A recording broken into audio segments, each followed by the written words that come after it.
bisa menambah ilmu dan pengetahuan seputar agama Islam. Masih bersama dengan Ibu Wahyu dan ia cerdas memanfaatkan teknologi digital dalam pendidikan anak. Semakin menarik, Ibu. Oke. Silakan dilanjutkan. Baiklah, kita lanjutkan ya Kak ya. Tadi kita membahas tentang generasi. Jadi ciri khasnya itu sedikit pengulang. Kalau yang generasi Z itu mereka ciri-cirinya bisa terlihat ambisius, terus digital natif. Jadi dia itu lahirnya di era digital dan kemudian sangat percaya diri. Kalau anak-anak generasi Z itu lebih percaya diri daripada generasinya kita. Generasinya kita, generasi emak ini ya. Kita di atasnya atau Di atasnya, di atasnya Bunda. pas ya? Di atasnya pas milenial kita ini. Terus lagi kalau generasi yang anak-anak kita yang masih OD, masih kecil, ini generasi Alpha ini mereka dari lahir sudah kenal dengan teknologi dan digital. Jadi semua yang ada di dunia ini sudah masuk ke era teknologi dan kemudian sangat erat dengan ponsel. Jadi anak usia 1 tahun itu sudah sangat lancar berselayar ya, berselancar di dunia maya. Kita. Iya, jadi istilahnya digital ini memang mengharuskan kita mengenal, jadi untuk bisa memberikan banyak hal atau mempelajari banyak hal.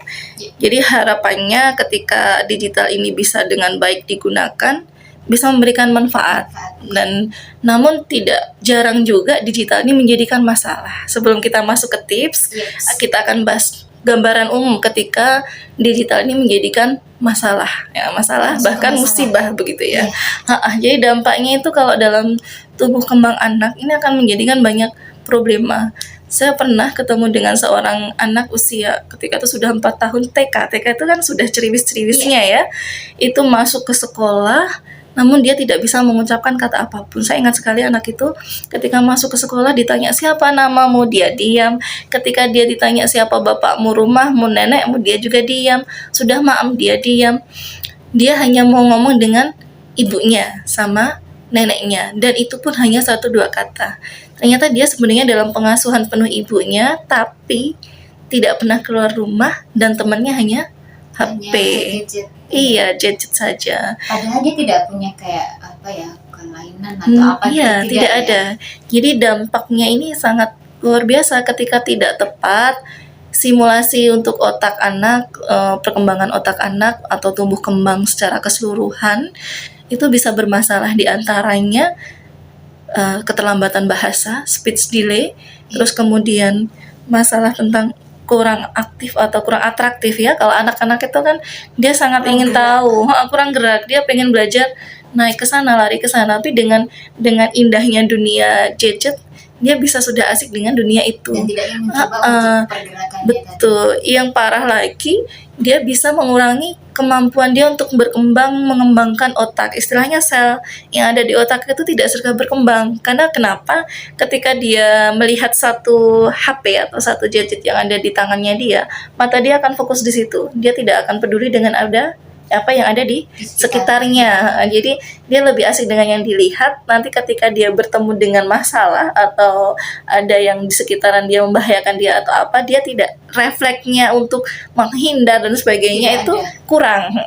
Kalau dalam dunia tumbuh kembang yang paling sering kasusnya itu adalah speech delay, keterlambatan bahasa. Jadi itu salah satunya penyebabnya adalah gadget. Iya, yang mengarah ke arah kecanduan.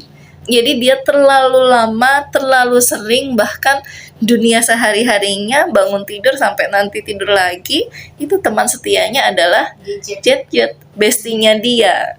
Yang harusnya dia mengenal apa-apa, tapi dia hanya kenal itu. Sebenarnya para orang tua yang harus koreksi diri begitu ya. Sebenarnya porsinya seberapa sih yang diperbolehkan atau seharusnya tidak? Ini langsung masuk ke tipsnya. Monggo. Mau diurutkan atau tidak? Iya, tidak masalah ya. Oke. Jadi tadi gambaran secara umum, dan itu memang banyak sekali. Jadi kalau kita melihat berkunjung ke poli tumbuh kembang anak atau ke politerapi atau ke tempat terapi anak itu, masalah-masalah yang ternyata ketika ditelusur itu adalah karena masalah dari pemakaian digital yang tidak tepat. Ya, itu juga terlalu dini. Kalau dibilang terlalu dini, mau nggak mau generasi alpha kita itu sekarang lahir dia kenal gitu. Tapi kan kita orang tuanya bukan generasi itu. Iya, harus bisa menyeimbangkan. itu dia. Oke. Jadi istilahnya kita sebagai orang tua, ayah bunda yang disayang Allah ini, mau tidak mau, suka tidak suka, bisa tidak bisa, sempat tidak sempat, ya harus tahu tentang Harus. dunia ini. Nah, Iya. Kalaupun belum handal, belum ahli, mau tidak mau juga harus belajar.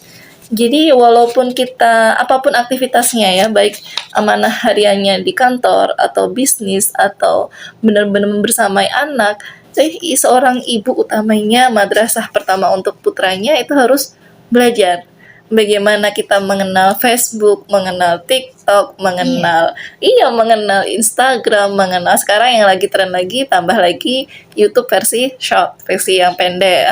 Jadi mau tidak mau dunia itu sangat familiar dengan anak-anak kita dan kita harus berselancar gitu, berselancar. ikut di dalamnya. Harus ikut berlayar di dalamnya. Apalagi untuk kita yang merawat generasi Z tadi ya, kan usianya Iya. sudah sekian, Iya.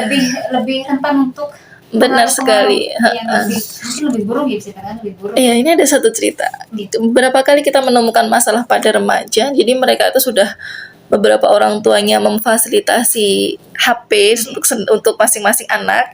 Mereka itu kita melihat fenomenanya sangat kurang menarik ya. Kalau saya melihat kita jalan-jalan ya harusnya mereka itu main bola dan sebagainya, mereka mojok, main HP, ngegame dan tiada henti begitu. Bahkan main bolanya di HP gitu. Main bolanya di HP, main kejar-kejarannya di HP gitu. Ya harusnya semuanya harus seimbang. Nah, jadi tips yang pertama itu memang kita harus mengimbangi waktu penggunaan media digital dengan interaksinya di dunia maya. Jadi di dunia maya itu kan sudah sangat menguras pikiran, terlalu fokus di sana. Nah, untuk mengembangkan pikiran tadi juga harus tetap ada main bola apa-apa. Jadi tak jarang anak-anak itu keasikan kalau sudah bermain dengan perangkat digital. Tapi kalau sudah kecanduan bisa membuat anak itu berinteraksi dengan dunia yang sebenarnya itu malah terabaikan. Jadi orang tua itu harus menyeimbangkan dengan cara apa?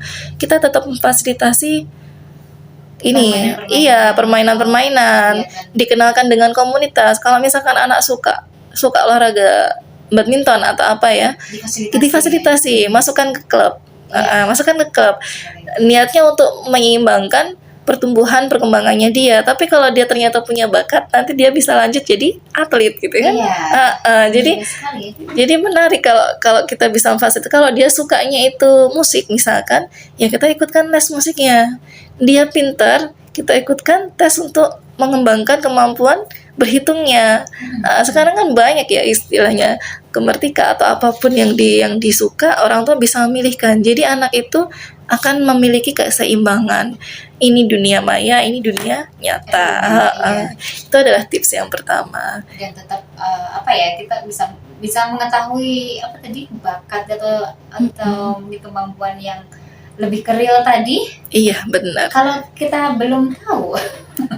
Iya, jadi kita kalau yang generasi Z tadi Mbak Maya ini ya, kalau ini kan yang di generasi bawah kita pas anak-anak sudah masuk ke dunia remaja. Kalau remaja itu sudah mulai menjadi teman buat orang tuanya, buat ayah bunda. Jadi bagaimana kita sering mengajak ngobrol, menempatkan dia sebagai teman kita, kemudian sesekali mengajak dia jalan. Termasuk ketika kita jalan tuh kita sempat bikin aturan dong, kita sepakat nanti kalau kita jalan-jalan HP-nya nggak boleh dikeluarin, ditaruh. Nanti kalau sudah jalan-jalannya boleh. Jadi dan kalaupun anak-anak remaja itu sudah bisa memilih dia harus bagaimana menyelesaikan masalah itu dengan bagaimana, jadi kita tawarkan mau main HP-nya kapan. Kalau dulu kita dapat ilmunya ada pembatasan jam-jam ya kalau masih kecil, tapi kalau sudah remaja bahkan sekarang ngerjain PR aja pakai gadget gitu. Harus mencari di situ.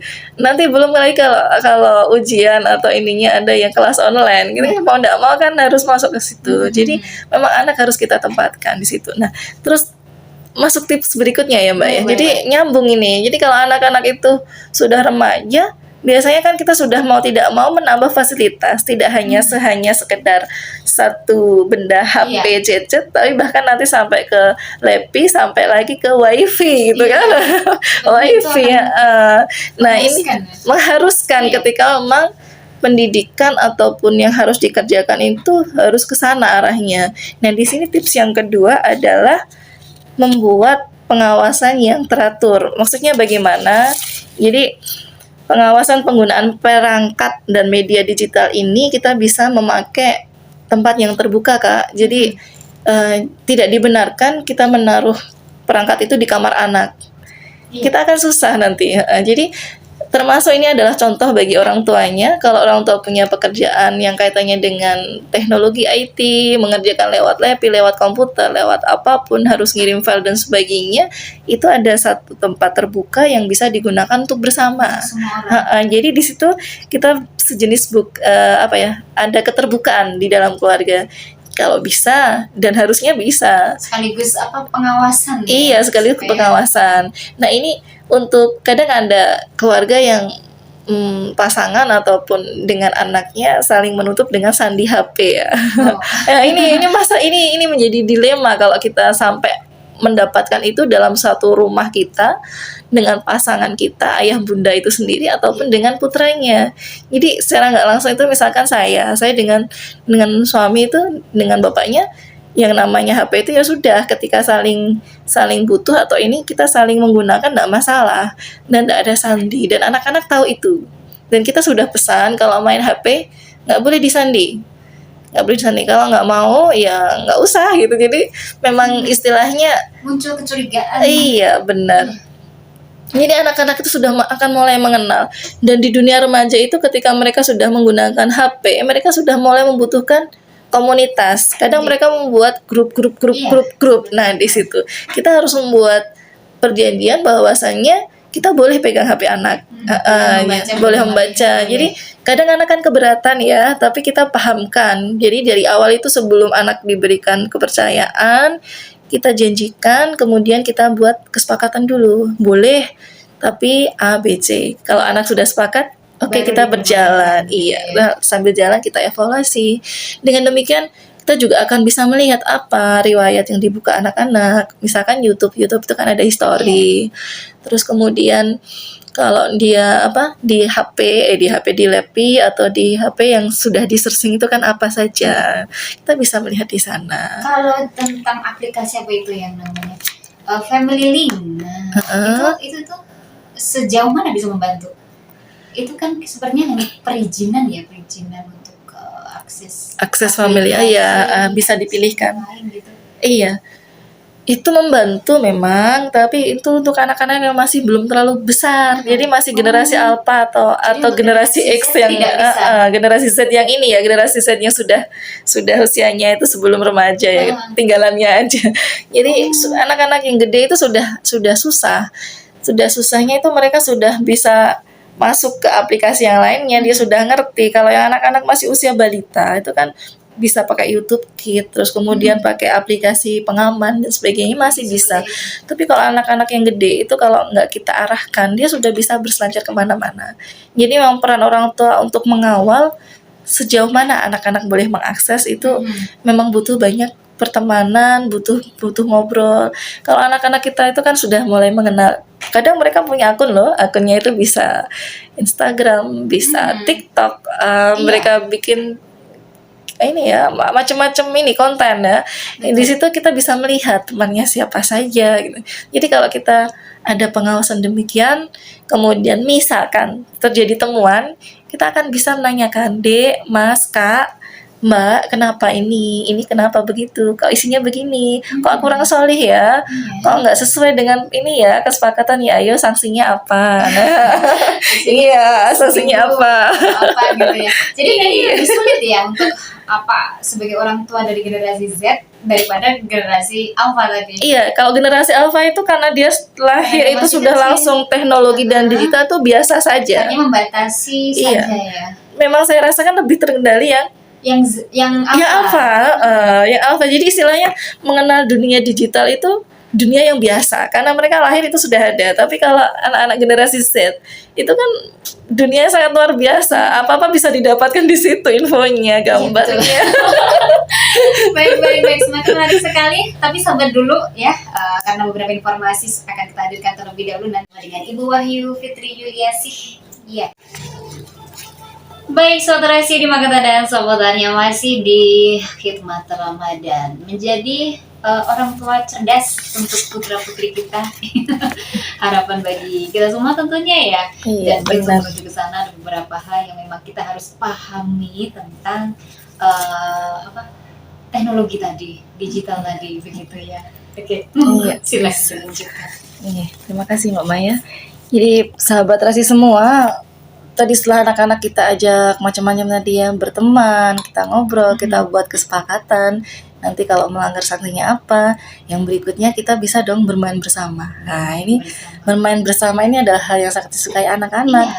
Kalau anak-anak remaja itu bilangnya udah nggak main, ya cuma itu kan bahasanya sebenarnya tetap main. Kalau kita bersama itu mau apa, mau jalan-jalan, itu sebenarnya kan bermain bersama mereka. Nah, sama termasuk dalam dunia digital, bermain digital bersama ayah bunda, bersama ayah bunda. Jadi bisa kita pertama kita memilihkan, mengarahkan aplikasi yang cocok buat anak-anak, baik yang untuk kebutuhan belajarnya mereka. Jadi aplikasi yang cocok untuk belajar mereka itu apa? Kan sekarang buku-buku itu udah keren-keren ya kak ya. Jadi ada barcode-nya, itu tinggal klik nanti keluar videonya. Tinggalnya kita bisa memberikan buku-buku itu untuk pelajaran dia ataupun untuk pertumbuhannya dia. Jadi termasuk buku-buku untuk anak-anak. Kalau di penelitian itu anak-anak yang sering diberikan cerita, kisah, atau diajak dengan dongeng lah. Kita mengenal dulu kecil kita dongeng. Itu mereka akan lebih cerdas, lebih pintar, lebih kreatif, lebih imajinasi, lebih ceriwis, lebih pengen tanya ini, tanya itu, lebih berkembang banget gitu ya. Nah itu kita pilihkan buku-buku itu yang juga ada nilai-nilainya itu. Sekarang kan banyak buku Islam, buku anak, ataupun buku-buku untuk memancing kecerdasan itu yang sudah plus ada barcode untuk aplikasinya. Terus itu yang pertama, memilihkan aplikasi. Yang kedua, kita bermain bersama itu dengan apa yang disukai anak. Jadi kalau anak itu misalkan sukanya menggambar, kita carikan aplikasi atau kita ikutkan pelatihan online. Nah, nanti kita bersamai, kita fasilitasi juga. Jadi ikut gambar, jadi dia akan mendapatkan karya. Terus kemudian kalau anak-anak sekarang itu kan ini ya, sadar kamera, suka berimajinasi tampil depan kamera, apalagi anak-anak cewek ya. Terlalu percaya diri gitu kan. Nah, kadang mereka itu ada pengen taunya, bunda ayo dong ngevlog, ayo dong bikin TikTok. Oke dah, kita ladeni aja, asalkan tetap kita membatasinya dalam hal bagaimana pakaiannya, kesopanannya, terus tidak berlebihan begitu. Karena kita juga tidak jarang melihat anak-anak sudah aktif di konten-konten yang ada kita lihat di dunia maya, tapi mereka ini busananya kurang rapi, terbuka dan sebagainya. Kita tetap mengajarkan tentang etika. Selain kita seorang muslim harus menutup aurat, untuk budaya kita nggak boleh seperti itu. Jadi ini ya, hal-hal seperti itu memang kita ajarkan. Kita ajak konten mereka, nggak apa-apa. Konten-konten yang manfaat. Kalau mereka sukanya sambil masak, ya wes dilatih. Bikin konten masakannya ya. Gimana ya? Manggilnya gimana sih? Ya nak, dek, kak, mas, apalah panggilannya, abang, apa yang biasa jadi panggilan kesayangan kita. Jadi bermain bersama ini mereka akan senang, terus merasa dekat dengan bundanya, terus terpenuhi rasa ingin tenarnya gitu ya. Jadi kalau ada masalah juga kayaknya gampang untuk kayak minta pendapat, minta saran gitu ya. Karena terus ibundanya ikut. Terus kayak sama Ramadan ini kak, Ramadan ini kan kalau kita sambil sahur itu ya, masya Allah, benar-benar Ramadan ini mengajarkan kita lebih dekat dengan pasangan, dengan anak-anak kita, lebih dengan keluarga kita, ahli gitu ya, dengan keluarga kita. Itu termasuk ketika kita pas waktu sahur atau menjelang subuh, selain kita ngajak tadarus bareng, ngaji bareng, kita juga bisa memanfaatkan untuk nonton bareng. Nah, nonton bareng ini kita bisa memilih dan mengarahkan mana yang baik, tentunya yang cocok dengan umuran mereka. Kalau usia-usia anak-anak itu kan, walaupun mereka remaja awal, sebenarnya kalau diberikan video atau film-film kartun itu mereka masih suka. Masih suka, tinggal temanya saja pas atau enggak, Iya. waktunya pas atau enggak. Nah, ini mumpung saya ingat Kak, bermain dan jalan-jalan bersama tadi ya. Jadi anak laki, anak perempuan tuh bedanya, kalau perempuan tuh kan lebih care, ceriwis, memang nyari perhatian, bisa lebih curhat gitu ya. Tapi kalau anak laki-laki itu kan kadang ada tipe yang sama sekali nggak mau ngomong, atau dia nggak merasa laki-laki, merasa nggak butuh ngomong, tapi sebenarnya dia tetap butuh perhatian. Nah di sini kita bisa caranya itu memanfaatkan waktu-waktu intim untuk mengambil masalah atau menggali masalah dan memasukkan apa yang pengen kita masukkan ke dia, memberikan nasihat supaya dia bisa diterima. Jadi waktu-waktu intim itu misalkan saat kita makan, sama kayak kita pas sahur tadi ya, sahur, pas buka bersama keluarga, terus kemudian pas jalan-jalan, misalkan kita di perjalanan, kita buat aja aturan mainnya, nanti nggak boleh lihat HP, kita harus lihat jalan. Nah di situ kita sambil nasihatin, Mas kemarin itu kenapa kok nilainya jelek, gara-gara apa? Ayo main HP-nya kemarin berapa lama, belajarnya gimana? Katanya belajar, tetap main HP, tetap belajar, nyatanya nilainya kenapa? Terus biar ini gimana? Jadi kebersamaan itu akan mendapatkan mendapatkan jalan, menemukan dan membersamai. Dan untuk kita orang tua, ada satu pesan yang dipesankan oleh Sayyidina Ali bin Abi Thalib radhiyallahu an. Beliau berpesan kepada kita semua, kepada umat yang ada di ini, didiklah anakmu sesuai dengan zamannya, karena mereka hidup bukan di zamanmu. Jadi pendidikan yang kita dapatkan dulu, yang diajarkan orang tua kita itu tidak akan cocok untuk pendidikan anak sekarang. Tujuannya sama, doanya sama, harapannya sama, tapi cara dan jalan dan keadaan yang ada itu sudah berbeda. Jadi mau tidak mau, sebagaimana yang depan tadi, ada beberapa yang bisa kita garis bawahi dari diskusi kita yang panjang tadi. Yang pertama, kita selaku orang tua harus terus belajar. Jadi mau tidak mau, siap tidak siap, sempat tidak sempat, repot tidak repot, harus membuka diri, membuka dunia digital, baik secara mandiri maupun mencari komunitas. Mencari komunitas, belajar aja. Banyak kok kelas-kelas online untuk belajar macam-macam itu, dan waktu kelasnya pun bisa di lobby. Ada yang kelas sore, ada yang kelas malam. Mau tidak mau kita harus ke sana. Terus yang kedua, kita harus memfasilitasi anak sesuai kebutuhannya, bukan kemauannya. Banyak orang tua itu yang notabene kurang mengerti tentang perkembangan teknologi karena memang tidak banyak keluar, sibuk dengan pekerjaan atau urusan rumahnya. Anaknya pulang-pulang minta dibelikan gadget dengan tipe sekian, dengan RAM sekian, dengan harga sekian. Alasannya untuk sekolah, karena untuk ini, untuk itu harus buat ini, buat itu, dengan kapasitas HP yang sekarang tidak bisa. Nah ini kita juga harus tahu, ini anak-anak ini butuh apa belum, sedangkan anak-anak sekolah kita tuh level sekolahnya apa, misalkan SMP, SMA, berapa sih kebutuhannya. Kalau dia sudah masuk ke dunia perkuliahan, misalkan dia harus membuat aplikasi, dia harus membuat gambar atau apa dengan aplikasi yang sangat berat itu ya, itu kan fasilitasnya juga harus ditingkatkan lagi. Jadi membiasakan anak itu sesuai dengan kebutuhannya dia, bukan keinginannya dia. Bahkan kalau dia merengek, menangis, jangan langsung diturutin, dipahamkan. Jadi disitulah kita mengajari sabar. Dan yang ketiga, yang terakhir, bersama-sama anak, bersama-sama ayah bunda, bersama keluarga, memanfaatkan digital dengan sebaik mungkin dengan hal-hal yang bermanfaat, baik nanti belajar maupun bersama, maupun melihat dunia luar sana untuk mengetahui sains, teknologi, pelajaran ataupun ilmu-ilmu terbaru tentang yang dunia fun, dunia yang menyenangkan. Ini adalah hal yang sangat dibutuhkan. Kalau orang tuanya adalah orang tua yang sibuk, maka manfaatkan quality time. Quality time, walaupun hanya seminggu sekali atau sehari hanya berapa jam, 1-2 jam, maka itu adalah kedekatan yang sangat luar biasa. Jadi, mari kita bersama-sama menyiapkan generasi, menyiapkan keluarga menjadi lebih solih, lebih baik, lebih terpelajar, lebih mengenal dunia seisinya melalui digital ini dengan bijak dan dengan telaten, bijak dan waspada. Iya. Iya. Terima kasih Ibu Wahyu.